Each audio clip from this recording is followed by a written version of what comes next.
உளுந்தூர்பேட்டை அருகே எலவனாசூர் கோட்டை தொடக்க வேளாண்மை கூட்டுறவு கடன் சங்கத்தில் வாடிக்கையாளர்களின் பணம் சுமார் 1 கோடி ரூபாயை கையாடல் செய்த காசாளர் பணிநீக்கம் செய்யப்பட்டது குறித்தான அறிவிப்பு பலகை கூட்டுறவு வைக்கப்பட்டுள்ளதால் சங்க உறுப்பினர்களும் விவசாயிகளும் அலுவலகத்தை முற்றுகையிட்டு வாக்குவாதத்தில் ஈடுபட்டனர்.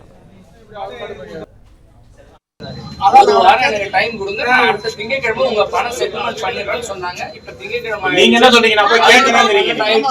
நடவடிக்கை நான் இன்சார்ஜ் தான், நான் புதுசா இப்பதான் போட்டுறேன். நான் கேக்குற கேள்வி நான் பதில் சொல்லிடுறேன். அதாவது இன்சார்ஜ் தான். இப்போ உங்களுக்கு என்ன நடவடிக்கை எடுத்து அவரை நான் போயிட்டு இப்போ கம்ப்ளைண்ட் கொடுத்து இன்னைக்கு கம்ப்ளைண்ட் கொடுத்தாரு. கம்ப்ளைண்ட் கொடுத்து அரெஸ்ட் பண்ணிட்டு உங்களுக்கு சீக்கிரம் நல்ல முடியும். போன வாரம் நீங்க ஒரு வாரமா நீங்க என்ன பண்ணீங்க? இன்னைக்கு வர சொன்னீங்க, நாங்க வருவோம்ன்றது உங்களுக்கு தெரியல. இது தொடர்பான மேலும் கூடுதல் தகவல்களை எமது செய்தியாளர் ஹரிராஜன் வழங்க கேட்போம். ஹரிராஜன், வணக்கம். விரிவான தகவல்கள் என்ன? வணக்கம். கள்ளக்குறிச்சி மாவட்டம் உளுந்தூர்பேட்டை அருகே உள்ள எலவனாசூர் கோட்டையில் தொடக்க வேளாண்மை கூட்டுறவு கடன் சங்கம் இயங்கி வருகிறது.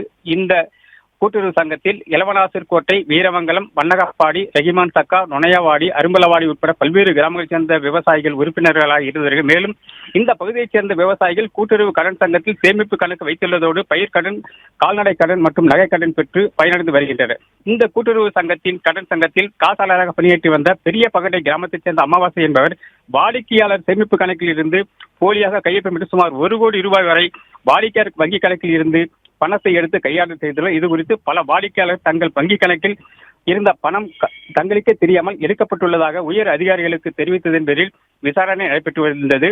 இந்த விசாரணையை திருக்கோவிலூர் மாவட்ட துணைப்பதிவாளர் வாடிக்கையாளர்கள் குற்றச்சாட்டின் பேரில் விசாரணை நடத்தியதில் அது உண்மை என்று தெரிய வந்த நிலையில் சுமார் 1 கோடி ரூபாய்க்கு மேல் வாடிக்கையாளரின் பணத்தை கையாடல் செய்த குற்றச்சாட்டில் கூட்டுறவு கடன் சங்கத்தின் காசாளர் அமாவாசை என்பவரை கடந்த மாதம் 24ஆம் தேதி பணிநீக்கம் செய்து உத்தரவிட்டுள்ளார்.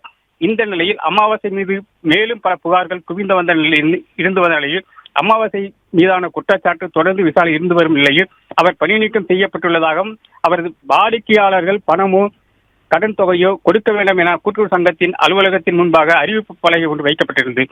இதை பார்த்த கடன் சங்க உறுப்பினர்கள் மற்றும் விவசாயிகள் அதிர்ச்சி அடைந்ததோடு கூட்டுறவு கடன் சங்க அலுவலகம் முன்பாக குவிந்து கூட்டுறவு சங்க அலுவலகத்தை முற்றுகையிட்டு போராட்டத்தில் ஈடுபட்டனர். இதுகுறித்து எலவனாசூர் கோட்டை போலீசார் சம்பவத்தில் விரைந்து சென்று விசாரணை வந்து பொதுமக்களிடம் துறை ரீதியான விசாரணை நடைபெற்று வருவதால் அவர்கள் மீது குற்றவியல் நடவடிக்கை எடுக்க உள்ளதாகவும் தெரிவித்தார். பிளே ஸ்டோர் மற்றும் ஆப் ஸ்டோரில் இருந்து பாலிமர் செயலியை QR கோடு மூலம் பதிவிறக்கம் செய்யுங்கள். செய்திகளை உடனுக்குடன் பெறுங்கள்.